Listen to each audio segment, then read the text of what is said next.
2026 বিশ্বকাপের উত্তাপ ধীরে ধীরে ছড়িয়ে পড়েছে পুরো ফুটবল বিশ্বে। আর মাত্র কয়েক সপ্তাহ পরেই যুক্তরাষ্ট্র, মেক্সিকো ও কানাডার মাটিতে শুরু হবে ফুটবলের সবচেয়ে বড় মহাযজ্ঞ।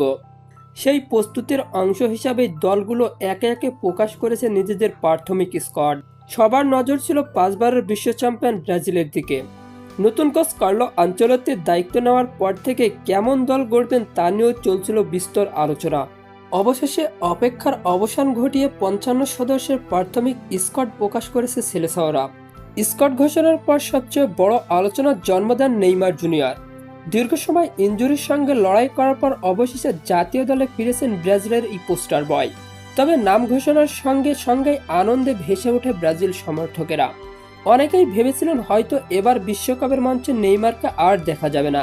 তবে আনচেলত্তি সেই সংখ্যা দূর করে দিয়েছে নিজের সিদ্ধান্তে। একজন ব্রাজিলিয়ান সমর্থকদের ভাষায় তিনি বলেন, নেইমার মানে আলাদা এক আবেগ, তাকে ছাড়া ব্রাজিলকে কল্পনা করাই কঠিন। তবে আনন্দ বেশিক্ষণ স্থায়ী হয়নি। স্কোয়াড ঘোষণার কয়েক ঘন্টা না পেরোতে আসে হতাশ খবর। চোটের কারণে ব্রাজিলের প্রাথমিক দল থেকে বাদ পড়েছেন তরুণ প্রতিভাবান ফরওয়ার্ড এস্তেভাও উইলিয়াম। শুরুতে তার নাম রাখা হলেও শেষ পর্যন্ত মেডিকেল রিপোর্ট ভালো না আসায় তাকে সরিয়ে দিতে বাধ্য হয়েছে কোচিং স্টাফ।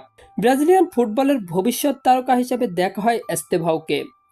গতি, ড্রিবলিং আর আক্রমণ ভাগে দারুণ দক্ষতার কারণে ইতিমধ্যে ইউরোপের বড় ক্লাবগুলোর নজরে চলে এসেছেন তিনি। তাই বিশ্বকাপের আগে তার এমন ছিটকে পড়া নিঃসন্দেহে বড় ধাক্কা হয়ে এসেছে দলের জন্য।